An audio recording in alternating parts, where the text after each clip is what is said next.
বলবে বলো তো, কালকে এত ঝড় বৃষ্টি হয়েছে, সূর্য মামা সকালবেলা নিজের রঙ্গলীলা দেখাতে চলে এসেছে।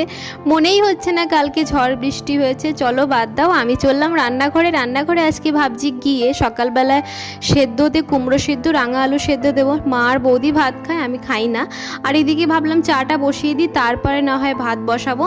আর এখনও এসে তোমরা চা করতে এসে গুঁড়ো দুধ কারা কারা খাও? আমি তো প্রতিদিনই খাই। তারপরে এদিকে আমার চাটাও করা হয়ে গেছে, এদিকে রাঙা আলু আর কুমড়ো আলু সমস্ত রকমের সেদ্ধ দেব।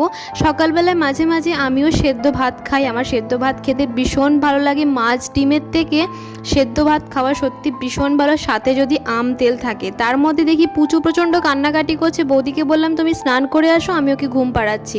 ও পড়েছে ঘুমিয়ে। তারপরে আমি চলে গেলাম বাজারের থেকে সবজি মাছ নিয়ে সোজা চলে আসবো বাড়ি। আর এই বেকারির বিস্কুট খেতে আমার যে কি ভালো লাগে, যদি প্রতিদিন এক প্যাকেট করে হয় সব খেয়ে নেব।